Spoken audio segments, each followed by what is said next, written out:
Now, you cannot separate muscle and fascia, but the idea is to perform certain movements with certain load in a certain way to address just the fascia, because it truly helps muscle. It's not muscle that's necessarily stretching. It's the fascial component. And when it's conditioned, it helps with force transmission.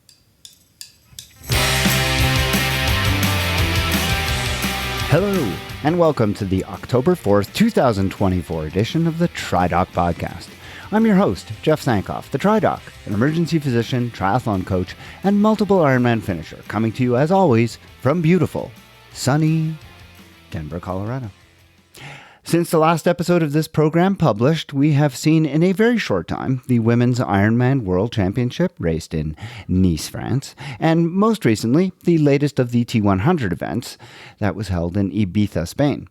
Now, both of those events bear discussion, as does some other interesting stories that have taken place in our multi-sport world. However, what I really want to talk about in the few minutes that I have before I launch into the substance of this program is the other major event that took place in Europe on Sunday, because I believe, not just as an avid fan of cycling, but as a student of sports history as well, that it was the UCI men's road race for the World Championship that arguably will be the thing that will have the most significant impact on this and on generations to come.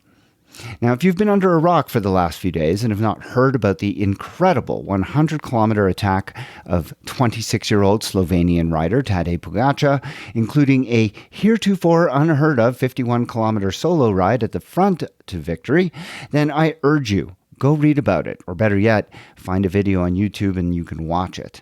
But even if you somehow missed it, I know many of you will already be well versed in his incredible rise. But let's take a step back just for a second in order to truly appreciate the brilliance of what this guy has done to this point, because quite frankly, we are witnessing something really, really special.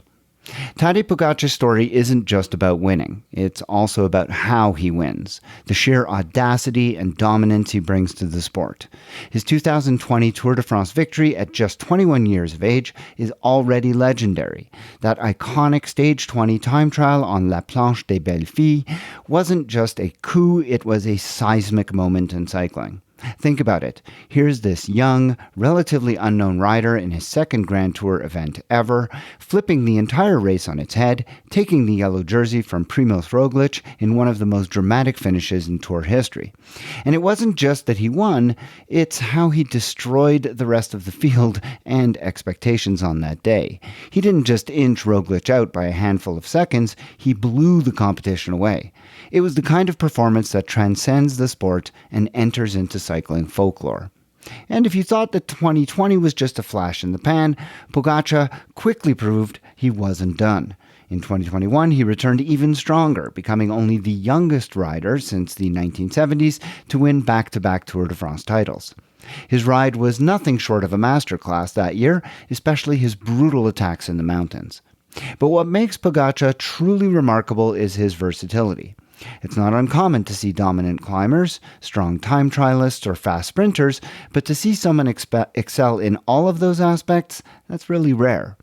Pogačar is the ultimate all-rounder. He can dance up the steepest mountains with the best of the climbers, grind out power in time trials like a specialist, and still punch hard in classic-style races. He's won the Tour de France again this past year in 24 in unbelievable style without competition. He's won some of the monuments like Liège-Bastogne-Liège, the Tour of Flanders, and more. And let's not forget his victory at the 2021 Strade Bianche, where he attacked solo 50 kilometers from the finish and did so making it look effortless. Beyond his versatility, it's his racing mentality that stands out. Pogačar doesn't ride defensively or play it safe like so many GC contenders. He races to win from the front, launching attacks that others would hesitate to make. This is a rider who creates opportunities, not one who waits for them to come. His audacious style has reignited the passion for aggressive racing at the highest level. And crucially, he races with an instinct that's almost impossible to coach. He reads the race perfectly, knows exactly when to make his move, and when he goes, there's little anyone can do to stop him. For fans like me, it's this blend of tactical brilliance, physical dominance, and fearless racing that has made Pogačar a rider I can't take my eyes off. And on top of it, his demeanor of youthful exuberance and joy, of good sportsmanship when he doesn't win, and even better sportsmanship than he does. He brings an old-school flair to a sport that's increasingly dominated by numbers, wattage, and marginal gains. And there's something refreshing about a rider who races on instinct and guts, even as he rides with the legs of a generational talent with that little tuft of hair sticking out from his helmet. In many ways, Pogačar is a throwback to the legends of cycling. Riders who could win any race on any terrain, but with the cutting-edge conditioning and preparation of modern sport.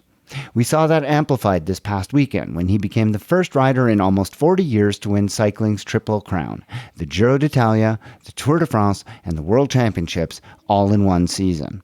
And the scary part? He's still only in his mid-20s. The dominance we've seen so far could just be the beginning. So whether you're a hardcore fan of the sport or a newcomer, it's impossible to ignore what Tadej Pogačar is doing.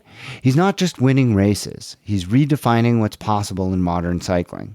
We're lucky to witness his career in real time. In most circumstances, no one really knows when they're in the presence of a Mozart or a Picasso until long after they are gone. If you are still not following the sport of cycling, I urge you to do so and bear witness to a talent of that kind of caliber while you still can, and sit back and just marvel and enjoy.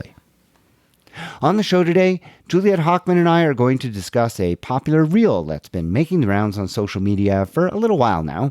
It's a video of the commencement speech that was given by Roger Federer at Dartmouth College a couple of years ago, and in it he speaks rather eloquently on the power of positive thinking to affect performance in sport.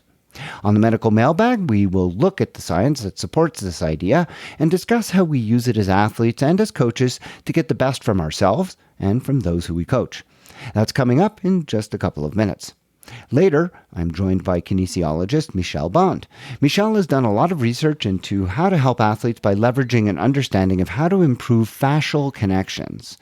We are going to discuss what the fascia is, why it's important, and how you can use what she has learned to improve your own injury resilience and recovery, and that's going to be coming up in just a short while.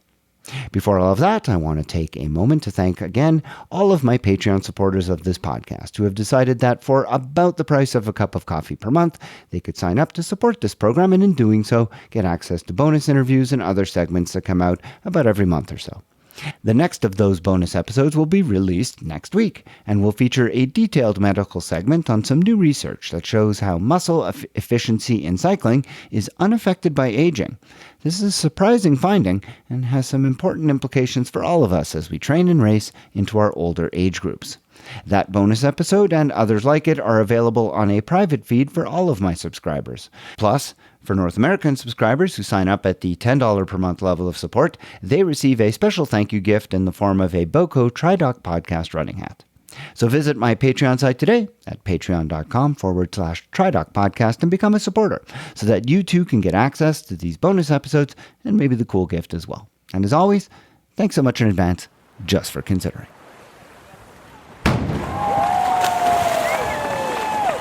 It's time again for the medical mailbag, which means I'm joined by my friend and colleague, Juliet Hochman. Juliet is traveling. You're in Washington, D.C., right? I am. I'm here in D.C. visiting my family, yes.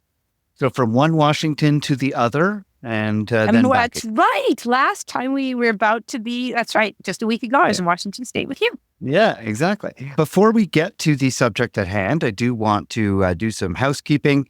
In the last episode, I interviewed Fiona Moriarty, and we were discussing the location of the 2024 World Championships for the 70.3 distance. I was quite adamant, having visited New Zealand previously, my brother having lived in New Zealand, that the location for this year's World Championships is Taupo, New Zealand. She had said it was Taupo, New Zealand. I had never heard it said that way, and I was quite assured of myself. I'm never all that. How unusual. Yeah, exactly.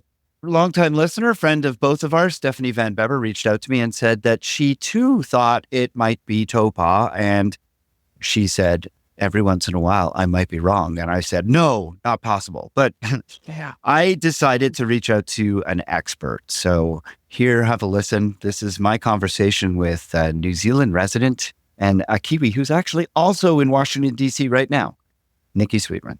Nikki, how do you pronounce the name of the city or town where the 70.3 World Championships are going to be held this December in New Zealand? So you are both right. The correct pronunciation is Taupo. And while I might not think I have an accent, apparently I do.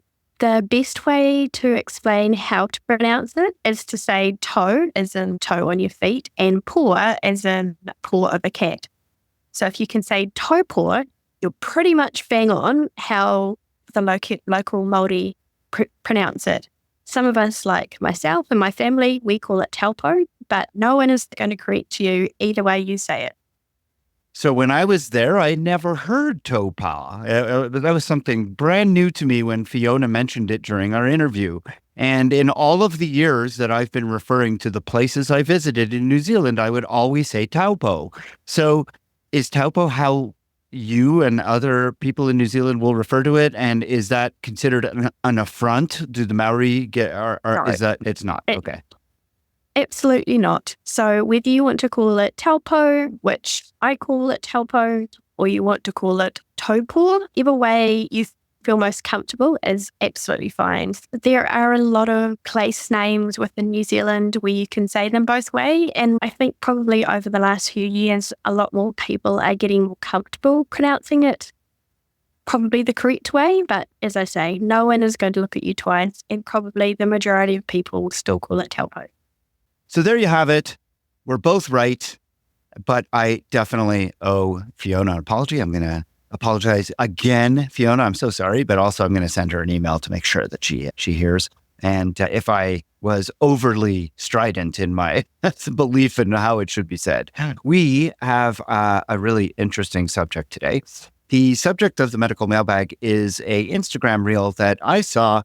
Actually, it's funny because I saw it after pretty much everybody else did. And I sent it to you at the time. And I thought, wow, what a great subject for a medical mailbag. And you agreed that you said you'd seen it. And that Instagram reel is probably something everybody who is listening to this has seen. It was the video of Roger Federer giving the commencement speech at Dartmouth. Was it 2022? Do you remember what year it was? I think it was more recently than that because we knew some people in that class. So I want to say it was 2023. Okay. It was within the last couple of years. Roger Federer was giving the commencement address, and he spoke just really beautifully about the power of positive thinking in its ability to influence performance in sport, but also in how it can be adapted to play a role in your everyday life and in your ability to succeed. And I'm not going to play the whole thing here, but I do want to play what I think is a really important segment and what really got us talking. So have a listen to it here. In tennis, perfection is impossible. In the 1,526 singles matches I played in my career, I won almost 80% of those matches. Now, I have a question for you. What percentage of points do you think I won in those matches? Only 54%. In other words, even top-ranked tennis players win barely more than half of the points they play. When you lose every second point on average, you learn not to dwell on every shot. You teach yourself to think, okay, I double faulted, it's only a point. Okay, I came to the net, then I got passed again, it's only a point. Even a great shot, an overhead backhand smash that ends up on ESPN's top 10 playlist, that too is just a point. So here's why I'm telling you this. When you're playing a point, it has to be the most important thing in the world, and it is. But when it's behind you, it's behind you. This mindset is really crucial because it frees you to fully commit to the next point and the next point after that with intensity, clarity, and focus. The truth is, whatever game you play in life, sometimes you're going to lose. A point, a match, a season, a job. It's a roller coaster with many ups and downs. And it's natural when you're down to doubt yourself and to feel sorry for yourself. And by the way, your opponents have self-doubt too. Don't ever forget that. But negative energy is wasted energy. So that's really the crux of it. This idea when I first heard him speak and he talked about this notion that he only won 54% of his points. I know, isn't that incredible? Yeah. Just blew me away. And this idea that the difference between the top players and the players who aren't at the top is just their whole mental attitude, their ability to just play every point like it's the most important point of their career. But the second it's over, you have to move on. You have to be able to dispense with failure and move on with positive thinking to the next point, no matter what just happened. Right. Now, he referenced this idea that there was a study, and I couldn't find it. Neither could Cosette Rhodes, who was the intern who worked on this segment. We were unable to find a study that he was referencing. And there's another gentleman who is on Instagram who also famously quotes the study. And he actually talks about how he did the study. He's a psychologist. He's a public speaker. He does a lot of work with athletes. And he talks about this study in South Florida on professional tennis players in the top 25. We cannot find the study. And that doesn't mean it wasn't done, just means it wasn't published in the peer-reviewed literature. It also just means I can't comment on it. But I find myself questioning, at least with tennis players, how much positive thinking can really influence that. If tennis player like Roger Federer is only going to win 54% of his points in order to have a career like he did, what about the bad boys like John McEnroe? What about Jimmy Connors? Those guys were notorious for freaking out after losing points. They did it, I think, not so much because they had a bad attitude, but because they were probably trying to influence the guy on the other side of the court, I'm guessing. But hang on. I think that the power of what Federer was saying and the study that the so-called study that he was referencing wasn't so much the outward behavior that was demonstrated after a poor point or after losing a point. It was the internal ability to absolutely leave it behind and move on to the next point as the most important point in the game. So if you lost a point, instead of dwelling on it, and, oh my gosh, I suck, I'm a bad player, I should have gotten that one, I failed. It's more, give me the next one. I'm powerful, I'm strong, I'm smart, I'm a great player, I'm going to kill the next one. And I think that, and whether or not you agree with sort of McEnroe's poor behavior on the court, he may have been doing that internally. In fact, he probably was. Well, I 100% think there's something to what he's saying. I guess what I'm pushing back with a little bit is that, I'll give you an example. I found some evidence. I did find one study on tennis players.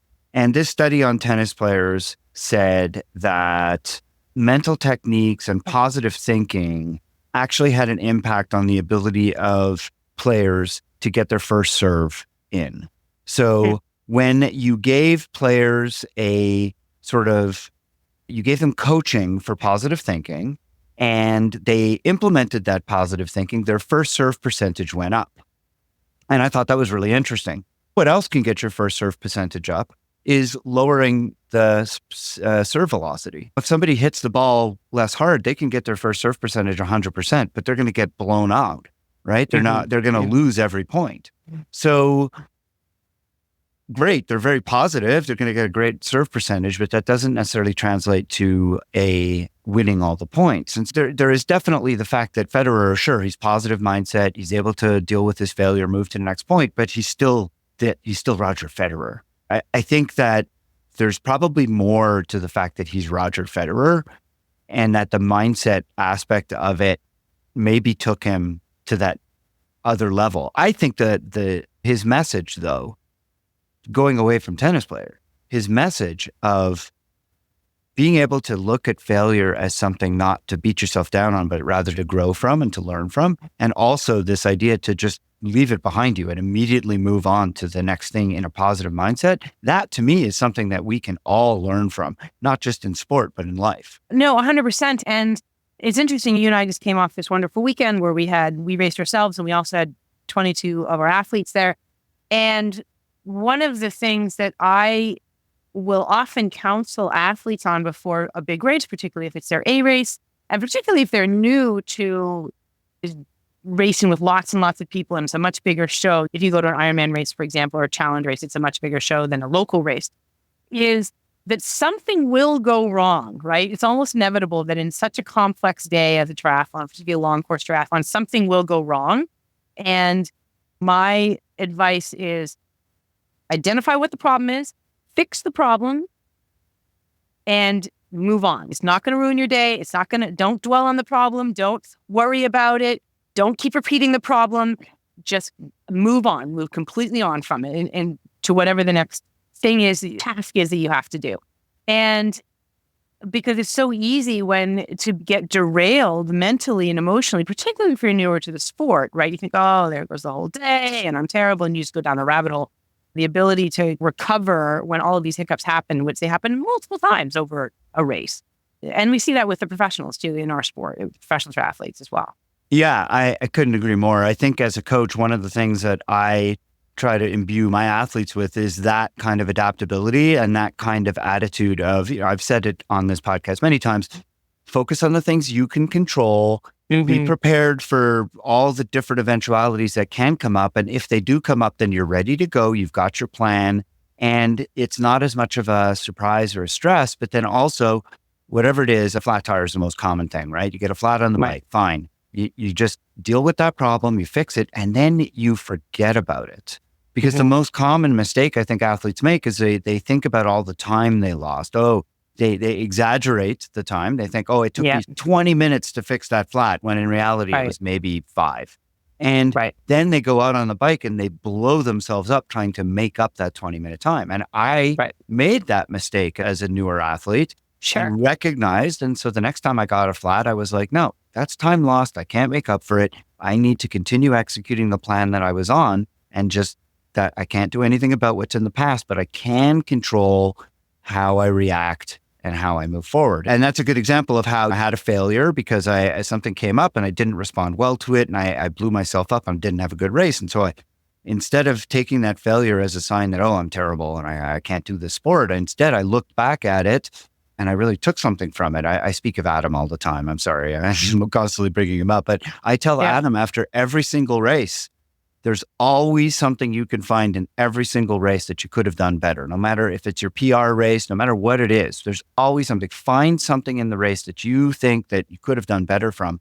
Don't dwell on it, but learn from it.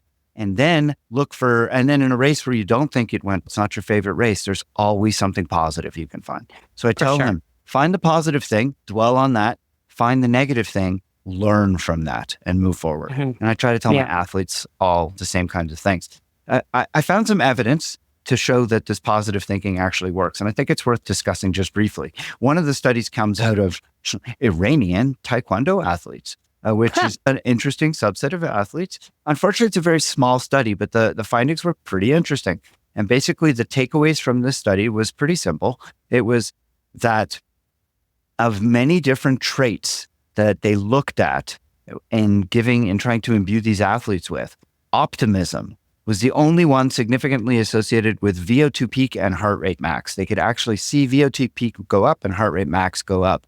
And social skills and control were correlated with relative peak power. So if you improved athletes' ability to have good social lives, and let's face it, triathletes are very social people, and being able to control their circumstances. So focusing on the things you can control, like I just said. So now, very small study, only 10 athletes in the study, so hard to really know what to take out of it. But I think it's a really interesting finding that, again, as you and I have both talked about, your mental outlook as you go into competition, as you go into training is so important. I've talked about my own experiences. You've talked about yours. Tell us about what one of the sort of big things you took away. I know you've talked a lot about your experience as a rower and the importance of the boathouse. What are some of the things that the boathouse gave you for being able to cope with setbacks and being able to focus on positivity? The thing that we've said several times already is just understand what you can control and what you can't control. And the things you can control, work on those elements the very best you can, so that when you go into, whether it's a rowing race or a triathlon, you feel that you are as best possible prepared as you can be for that day, for that event on that day, right? And what I tell my athletes, and I constantly tell myself, and we've talked about this as well, is you want to be standing in that swimsuit really believing in your heart of hearts that you've done everything you possibly could to get there, right? To be there healthy and to be there fast and fit and everything else, given whatever life was throwing at you in the preceding 6 months. And then you want to get to the finish line believing that you did absolutely everything you could in the previous, whatever it is, 4.5, 5.5, 6.5 hours to execute the very best race you could, given the circumstances that the day gave you. And I think we can both talk about our experiences last Sunday. You came burning by me with 1 mile to go on that run, and I knew you were doing it everything you could so that you could feel really satisfied as you came across the finish line. You were as far up that podium as you could be. Similarly with me, I had a very similar experience. And we both made mistakes during the race. My mistake, I actually took a wrong turn on the ride. I was riding completely by myself. There wasn't anybody around me. It was incredibly lonely out there. I lost concentration. I turned right when I should have gone straight. And so for about 10 seconds, I'm like, wow, Juliet, that was a ridiculously stupid thing to do. Wake up. Come on. I think I even yelled at myself, come on, get with it. Got myself back on course, let myself ride hard for about the time I'd lost, which was probably 20 seconds, and then settled back in and finished the race. It's having the confidence that things will go wrong and you can handle them when they go wrong, and solving the problem when you're in it, and just not letting it rock your day. That's one of the things I've learned from you, that idea of making sure when you show up on the start that you feel satisfied that you did everything you could have. And that was something that for a long time, I would show up on start lines just, and I don't do that anymore. Now, I don't miss workouts. If I miss a workout, it's because like I did this week or I have COVID and I just physically was unable to do a workout. But otherwise, I will do what I have to make sure that I get my workouts in and without impact. I do what I need to make sure. When I say that, I want to be clear. I'm not saying I'm going to do my workouts at the expense of everything else. What I'm doing is I am making sure that I accommodate for the fact that I have a workout and I know it's important to me and I'm going to get it done around all my other responsibilities. And that was something that was really impactful the first time you said that to me. And it added to the mental strategies that I have. I want to always show up at a race and I want to always be standing there in the start confident that I did everything I could. I was going to say, let's be really clear here. That doesn't mean your preparation is perfect. I mean, going into the race last weekend, because of injuries, my run was completely undercooked, but it was the best I could do given what I was working with at the time. You know, maybe once in our life, we all get to put together a race where our preparation is perfect as well as executing all the pieces. But I'm talking about just given the circumstances that you're given, that you did everything you possibly could. Yeah. So, and your reference to my going as hard as I could in the last mile is, again, from learning from failures. I have called you from races where I was passed in the last 500 meters and ended up losing a podium spot by less than a second. And I have learned the hard way that I just do not want to ever have that happen because I didn't give it everything in the last little bit. That's how I approach all my races, unless I have the information that I have a big gap or anything like that, which I did not have in this case. And so I there's some other stuff here that I think is worthwhile reviewing. We found a study that talked about effects of psychological and psychosocial interventions on sport performance. This was a meta-analysis of 35 different papers looking at psychological and psychosocial interventions and whether or not they actually were impactful on athletes and their performance. And basically, it found that there really is a very strong correlation, not clear causation, but a very strong correlation showing a positive effect when you have these kinds of interventions. When you give athletes tools to be positive, to have means of dealing with failures, we're calling them failures, but maybe not setbacks, thank you, then they do better overall.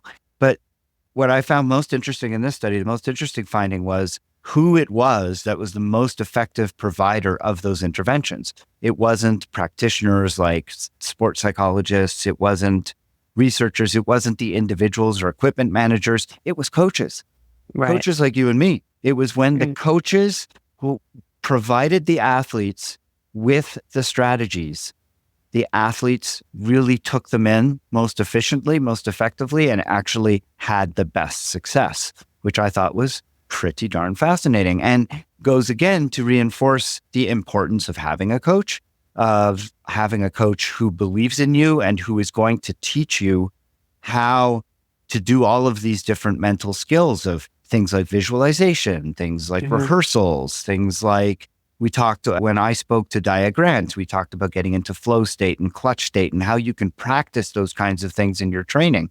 These are all skills that coaches can provide you with, and that Juliet provides her athletes with, and I work with my athletes on, in order to try and give our athletes the best chances of success. I feel like we a few minutes ago moved away a little bit from the topic of conversation that we want this discussion to pursue, in that what the Federer talk was really talking about was, even in the face of losing points, in the face of these mini failures that take place throughout the tennis match, of returning to that positive internal voice that the next point will be better, that I am a good athlete, that I'm a good tennis player, that I can win this, that I'm better than my opponent, whatever.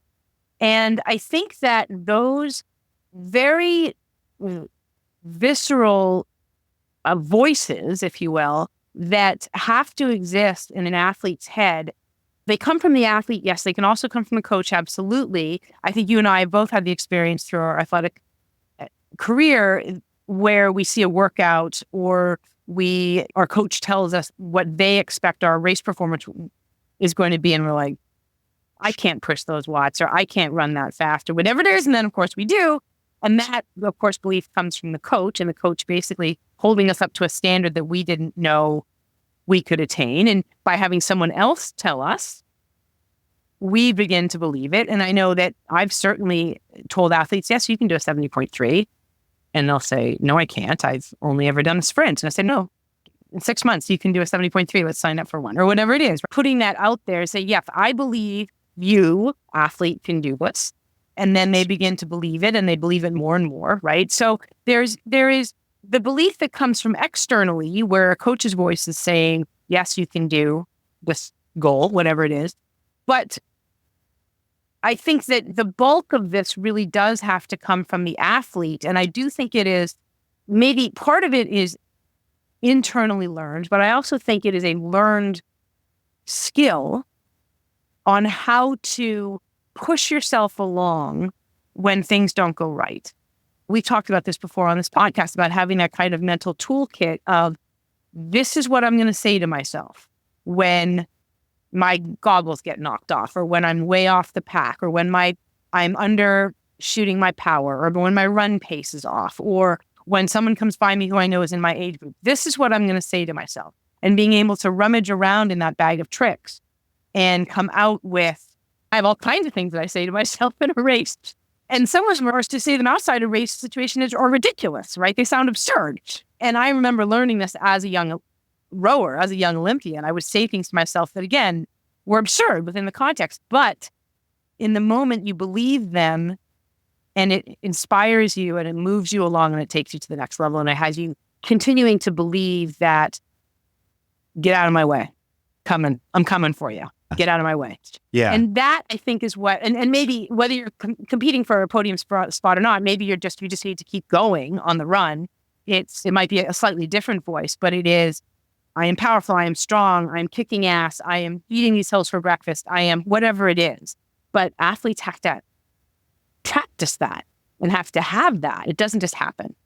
Right. And I think we're saying the same thing. I think all I was saying was that in some cases, like I know for myself, I've developed some of these things by myself. Some of the mantras I have came from me, but a lot of it has come from external places. Some of it has come from coaches. Some of it has come from my friends who, like yourself and Benny and Kelly, who are such phenomenal successes, who I learn from by hearing what you tell yourself. And I start doing that. I start picking up those habits. Hanging around with other people who are amazing athletes really rubs off. So I think that, and having a coach who has succeeded and has done well, I think also is really helpful if you want to succeed, because then you can learn from what they've done. And it doesn't mean that you have to want to be a world champion. It doesn't mean that you have to want to get on the podium, but you could still benefit from learning how to incorporate some of those skills because it will help you achieve whatever your goals are. And I guess that's all I was saying is that, because exactly like you're saying, you have to practice them.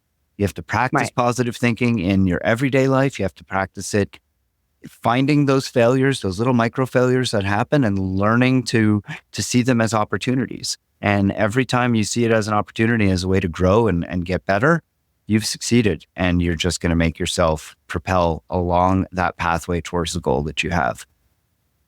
There's another wonderful tennis-related story that I learned. So Serena Williams, I don't know if she's still coached or exactly what time period she was coached by this French guy named Patrick. His last name is unusual, so I don't remember it, but his name was Patrick. He's a French guy. And I guess there was one Wimbledon, and Serena was playing incredibly badly. And every time she came to net, she lost the point. And so she's getting extremely frustrated. And between matches, her coach in this, if you can imagine this with sort of a French accent and the whole thing, he said, Serena, I'm watching you play. And every time you come to net, I just sit back in my chair and relax because I know you're going to win the point. And Serena looks at him and says, really? I thought I was blowing it every time I came to net. I thought I was losing all the points in net. I'm so frustrated. He goes, no, every time you come to net, the percentages are unbelievable. You're winning the huge number of points when you come to net. Of course, next match, Serena goes out. She comes to net more often. She's killing it. And pretty much all the time she comes to net, she's winning the point. And it was just, again, that sort of affirmation. And then the interviewer says to this coach Patrick, so you lied to her. And of course, you have to imagine this French guy going, was it a lie? I don't know. It's a wonderful interview. But again, it was this guy told her he believed in her and she was a great tennis player and she's a good net player. And the next game, she went out and believed it herself and did a phenomenal job. So again, whether it's an external voice or whether it's an internal voice, there's a lot of power in believing in your own strength and power and confidence and everything else. Yeah, that's a great anecdote. I want to leave it there because I think starting with tennis, ending with tennis, it's a good little bow to put on it. This has been another great topic of conversation. We have listener submitted questions coming up on the next couple of medical mailbags. But if you have a question that you would like to have us answer on the medical mailbag, I hope that you'll send it in to us. You can email me at tri_doc at icloud.com, or you can join the private Facebook group for this podcast. You can search for TriDoc Podcast on that platform. Answer the 3 easy questions. I will grant you admittance, and you could submit your questions there or just join the conversation. What did you think about this segment? What do you think about the show in general? All of those things are fair game in that private group. Juliet, thanks so much for joining me. Enjoy the rest of your vacation, and we will chat again on the next medical mailbag in a couple of weeks. Thank you, Jeff. Looking forward to it.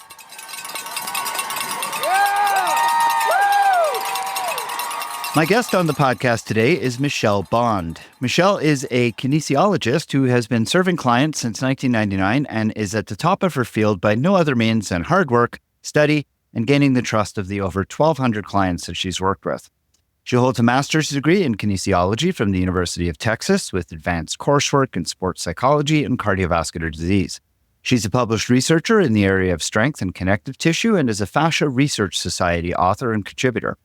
Michel is a NASM, that I believe is the North American Sports Medicine. Is that correct, Michel? National Association of Sports Medicine. I was so close. Certified corrective exercise specialist and holds a level 2 fascia specialist certification from the International Team of Researchers. She uses her proprietary movement assessment and corrective exercise system to program exercise for people who are truly looking to connect, no pun intended, with how their body works and stick to a lifetime of healthy movement. It's my pleasure to introduce Michel Bond, as my guest today. Michel, thanks so much for being here on the TriDoc podcast.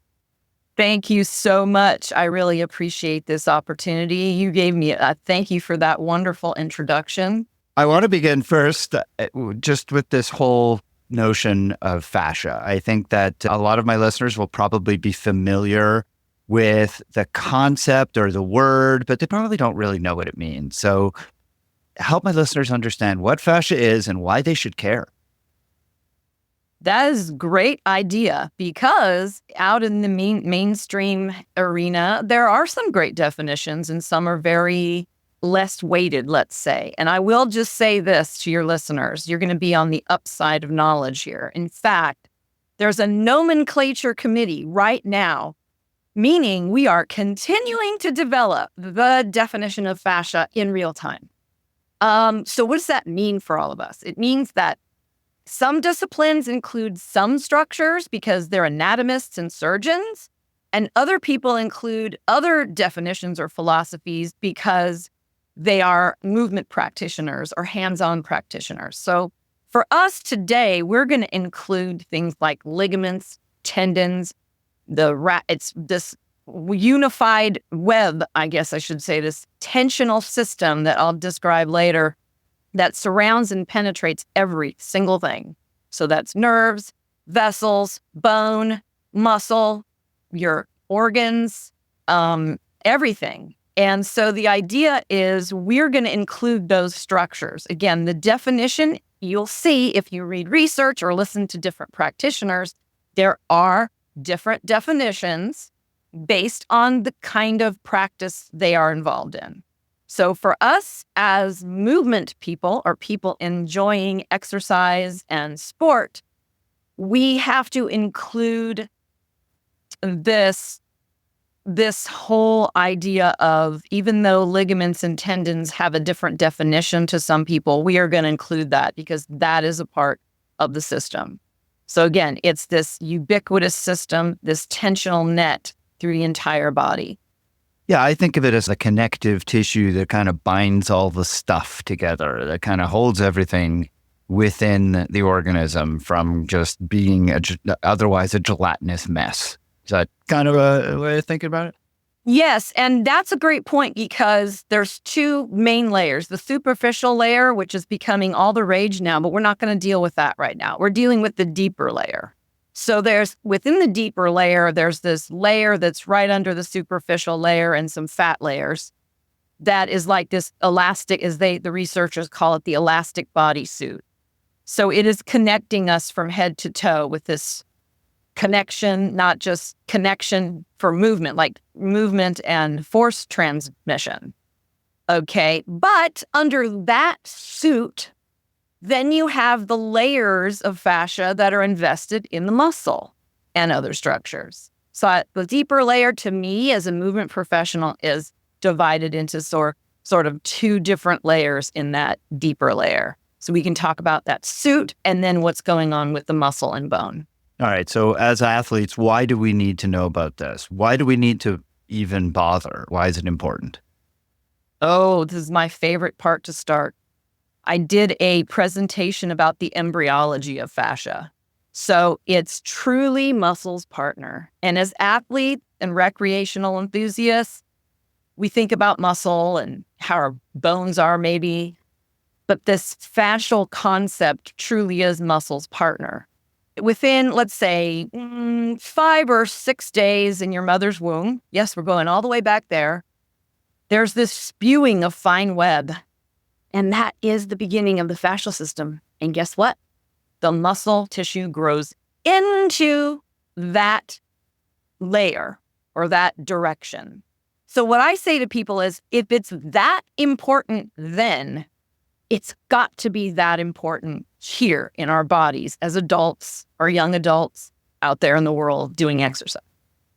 So it truly is muscle's partner, and conditioning it separately is very important. Now, you cannot separate muscle and fascia, but the idea is to perform certain movements with certain load in a certain way to address just the fascia, because it truly helps muscle.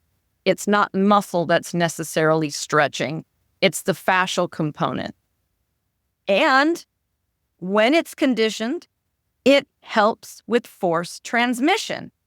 So let's say you're a runner, you're swimming, you're biking, you're triathlon, and let's say in your thigh muscle, the actual spindles of muscle fiber do not reach from one joint to the other. What's helping is that fascial net, that communication within the muscle. So it's truly helping force production. That's why I think it's so important. Okay, so you talked about how we have to condition the fascia as much as we are conditioning the muscle. What can somebody do in order to do that? The thing is, like I said, you can't separate the two tissues. You just cannot. But it's the load or the type of movement. So, for example, something that fascia responds to, I call it different categories of movement. So we have maybe slow, deep foam rolling for hydration. We think of there's fast foam rolling that you would do prior to competition to wake up the sensory or the proprioception, where you are in space, and help with circulation. Okay, deeper, slow rolling with directional changes is for hydration. Okay, people are familiar with foam rolling, and I can answer more questions about that if you want to, but types of movement. So let's say I want to increase the elastic capability of my fascia. Something you could do is light hopping. People will say, but I'm using my muscle. I'm still using my muscle. Yes, you are using your muscle, okay? But the idea is to get in tune with what this collagenous tissue can do for this spring-like motion. So there's certain categories of movement, whether it's sensory refinement, slowing movement down, this spring-like quality with different exercises you can do.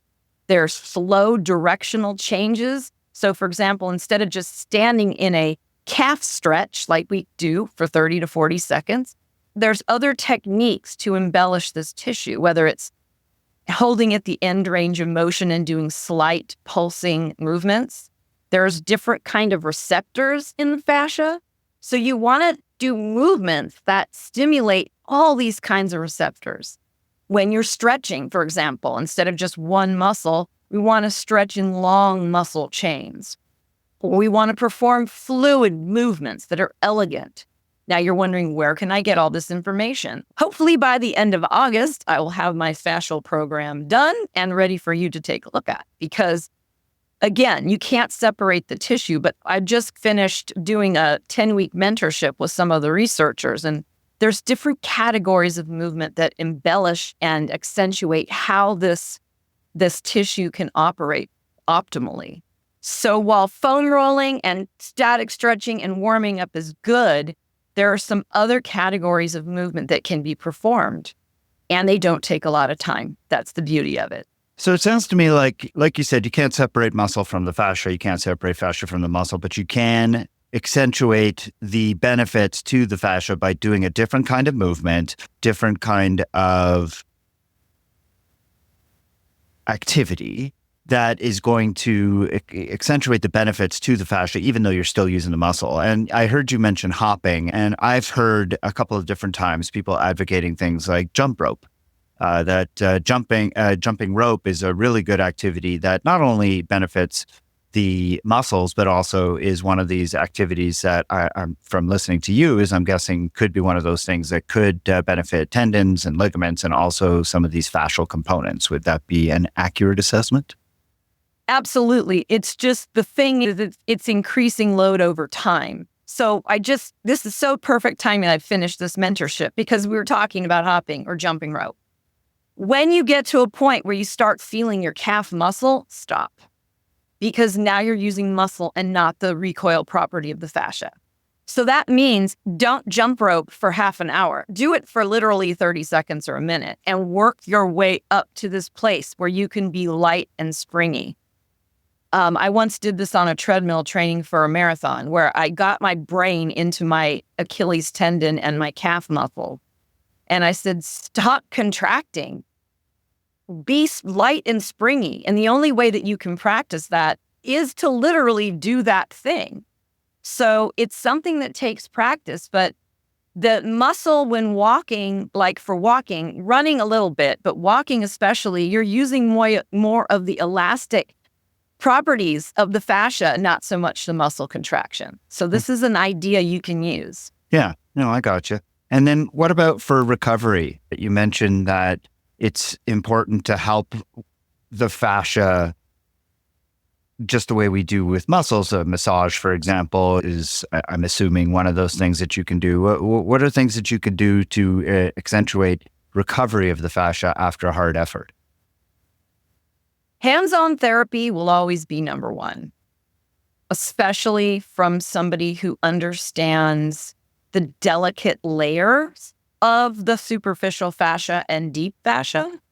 A lot of times people will say, I'm so sore, dig in. Oh, the research is showing no, don't dig in.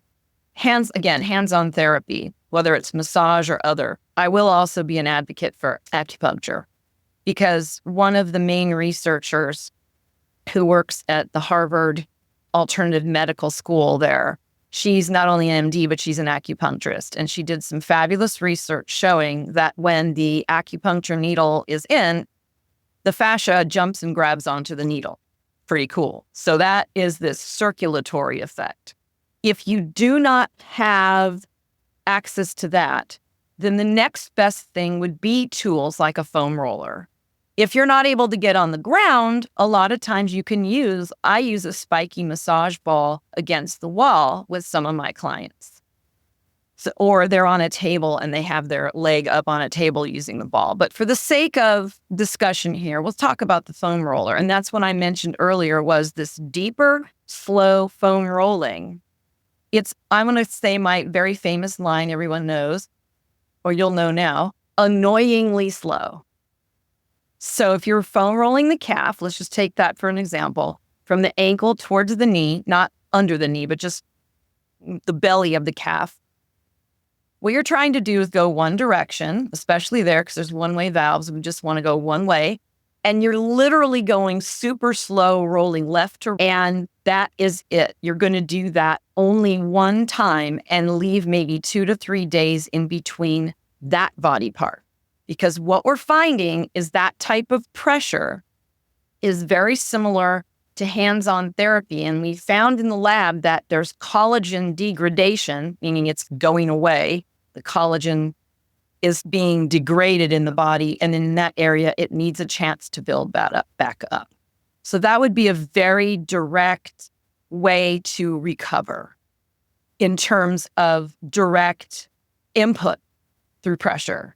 Other recovery would be, as you probably always tell your clients as well, drinking plenty of good, clean water, actual rest. Or it could be if you are really sore because you overloaded it, which I can talk about eccentric training and what that does to fascia.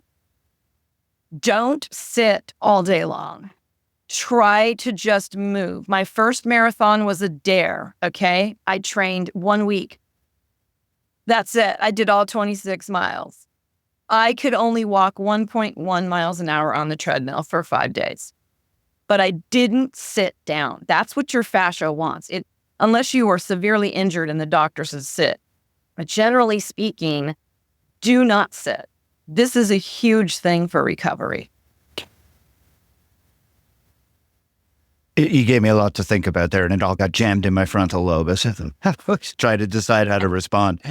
So the foam rolling, I think we all know that kind of discomfort from the foam roller, and you're giving us license to not do it every day, which I think we are all going to be very happy about. So only to do it once every 2 to 3 days, because that discomfort we're feeling is genuine. The foam roller is not the most comfortable thing to be doing. And there's a reason for that. I'm getting the sense it's because we're actually causing some almost damage, if you will, to the fascia, which is necessary for rebuilding it to be stronger. Is that an accurate kind of statement?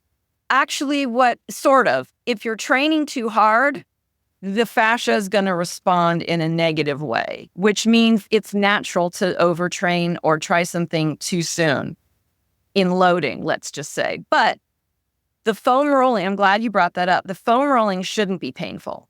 If it is, you got to either lighten up or get a different roller, or if you only have a super hard roller, put a towel. This is what is going on. If you are in pain when you're rolling, what's going to happen is some of those receptors that deal with pain are going to get called on into action. We do not want to ask them to be in pain all the time. We want to suppress that nociception. We need to suppress that We don't want to knock on its door. So foam rolling, when I first started doing that with people in 2004, people were turning purple and we thought, oh, this is great. It's not. It needs to be comfortable, even the slower rolling. If you come upon an area that is particularly painful, you would pause and then maybe do a little shearing motion, like back and forth. I call it the cheese grater. But yeah, I'm glad you brought that up. We do not want excessive uncomfortable. No. The cheese grater doesn't sound any more comfortable than the foam roller. It's a method. I know what you mean. But yeah, I don't know anybody who thinks the foam roller is particularly a comfortable implement, but it's an interesting idea to do it in a way that makes it more comfortable. And then what else can we do to try and maintain a healthy fascia? You've mentioned some ways to strengthen it, to make it more robust, more to help it recover.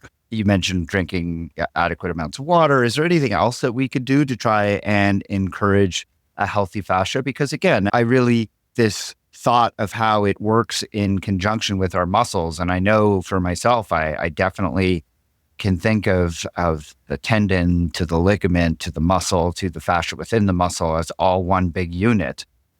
We think that we're training our muscles when of course we're training that entire unit together all at once. But when we're actually training for endurance and consuming oxygen and dealing with energy, that's truly the muscle cells. But we need to really consider ways to make the fascia healthier. So what are things that we could do just on a day-to-day basis besides just better nutrition and hydration? Is there anything that we can be thinking about on a day-to-day basis to try and encourage just an overall improvement in our fascial health? Yes. First, think about it. Look at a book. Look at some type of picture about it and get it in your mind of what it really is. And then understand that it's thinking on your behalf 24/7. So every position you're in on a long airplane flight, you will get up, try to sit in the aisle. Okay. What happens is when we sit too long, the collagen fibers actually start to go, this person is in this position. We need to support it. That's why when you get up out of a chair, if you've been in a meeting or a long movie or whatever, for 3 hours, you feel creaky maybe. And so when you condition your fascia, you'll feel less creaky getting out of these long situations. So your job, besides doing all this other stuff I mentioned, is think about it. It is thinking on your behalf 24/7. Its output is only as good as its input. So if you're carrying a backpack, if you're carrying a child, if you're pushing groceries, if you're filling a gas tank, if whatever it is, your fascia is thinking about this posture. Just also try to be more elegant in your everyday life. I know on social media, I have a few posts of me dancing in the kitchen rather than clumping to the refrigerator and clumping over here. I put myself, let me prance over to the refrigerator and then prance. It sounds silly. I'm going to be 55 in a few days, and I'm telling you, I feel 30 years younger. I'm not kidding. I feel springy in my bodysuit. All of these researchers are well into their 60s and some in their 70s, and they can do way more than I can. So it's about thinking, visualizing this springy bodysuit. Even if you don't think you're elegant in moving in everyday life, just think it and move that way. Whether it's reaching to turn on a light instead of going, turn on the light. Reach slowly maybe and turn on the light. Maybe just once a day. It's the thought first. It's believing in yourself second. You can do this. And third, it's everything that you do all day long because it's always thinking. So it's really being intentional with movement. It's being intentional with movement, avoiding being static for long periods of time. You mentioned try not to sit for too long. All of that resonates with me, and all of that makes a lot of sense, especially as we get older. I think we all feel that the longer we stay seated, that, like you said, the creakiness as we get up. And I really like that idea of trying to be more elegant in our movements. I know also as we get older, when sudden movements tend to have negative consequences much more frequently. And I think if you can be intentional about your movements, you probably go a long way towards avoiding those kinds of adverse effects or adverse kinds of unintentional kinds of things. So being intentional in thought and intentional in purpose probably goes a long way towards helping all of this and helping you be able to stay healthy and be able to continue to do the things that we love and keep moving. And as you said, be youthful, both in body and mind. Yes. It's just try different types of movements. Don't, like I said, the kitchen dancing thing everybody loved, or getting in the car, you're getting in it slowly, reaching for the door.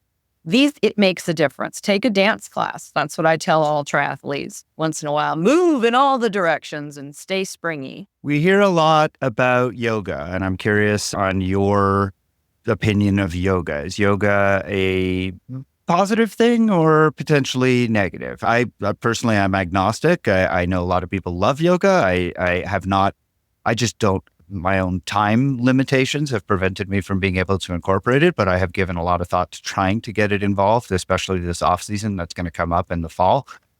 I don't want to think about the fall. I'm enjoying the summer. But anyways, what are your thoughts about yoga as a means of supporting fascial health? Yoga has been included very often in all of our, research papers and textbooks now. In my interpretation of yoga is there's several kinds of yoga. Some is very fast paced, which is great because it's just moving you in different positions. You should do it at your pace and at your depth of range of motion. But if we're going to talk about what a lot of people think of slow melting yoga, it depends on the person. If we think about stretching or holding poses, we have to think about, while there's a lot of research about yoga and where it actually comes from as a discipline, not just physically, but mentally and some spiritually. In any time you hold a pose or stretch, you're still inputting to the body. So if you're stretching an area that shouldn't be stretched, then what's happening is you're taking away that optimal push and pull. I forgot to mention that already. Biotensegrity, it's this optimal push and pull in the body. So if you become too supple in one area, that might restrict how much strength you can build either in that area or another area. So I think if you're getting into slow, melty stretches, go in with the idea that you're going to go into it conservatively. And for people that do it, that are already really bendy, I would try to do those poses for more clearing the mental space and hold a stretch. If we were going to categorize the load, I'm working on that right now with a research project, is categorizing the load at a 3 or 4 on the stretch scale out of 10. So you're feeling it, but not really. The only way to really know what you should be stretching is to have a biomechanical assessment. That's something I do. So yoga, as far as being around other people and getting in different positions of the body, I think is great. Just don't overdo it and don't do anything that causes discomfort. And if you're already bendy, be aware of that. Just understand you don't want to get extra bendy. The epitome of flexibility is not being able to do the splits or have seated with your legs wide and your whole chest can go to the floor. That's great, but that's not the epitome of, say, we all have to attain that to be great athletes. That's not true. All right. I think that's a perfect place to close as opposed to being open, as you mentioned. Yeah. Michel Bond is a kinesiologist who specializes in the research and assessment of connective tissue, specifically the fascia, and has her own proprietary movement assessment and corrective exercise system that she works with both athletes and non-athletes. And I am going to put links to where you could find Michel and all of the things that she has done in this vein. And you'll be able to find that in the show notes. Michel Bond, thank you so much for joining me on the TriDoc podcast today for this very interesting and, I think, enlightening conversation. Thank you so much. I really appreciate it. What's up, everybody? My name is Joe Wilson, and I'm a proud supporter of the TriDoc podcast. The TriDoc podcast is produced and edited by Jeff Sankoff, one of my good friends, along with his amazing interns, Cosette Rhodes and Nina Takashima. You can find the show notes for everything discussed on the show today, as well as the archives of previous episode at www.tridocpodcast.com. Do you have any questions about any of the issues discussed on this episode? Or do you have a question for consideration to be answered on a future episode? Send Jeff an email at try_doc@icloud.com. If you're interested in coaching services, you should really reach out to Jeff at trydoccoaching.com or livesportcoaching.com, where you can find a lot of information about Jeff and the services that he provides. You can also follow Jeff on the TriDoc Podcast Facebook page, TriDoc Coaching on Instagram, and the TriDoc YouTube channel. And don't forget to join the TriDoc Podcast private Facebook group. Search for it and request to join today. If you enjoy this podcast, I hope you would consider leaving a rating and a review, as it helps the show, as well as subscribe to the show whenever you download it. And of course, there's always the option of becoming a supporter at patreon.com/TriDoc Podcast. The music heard at the beginning and the end of the show is Radio by Empty Hours and is used with permission. This song and many others like it can be found at www.reverbnation.com, where I hope that you will visit and give a small independent bands a chance. The TriDoc Podcast will be back soon with another medical question and an answer in another interview with someone in the world of multisport. Until then, train hard, train healthy.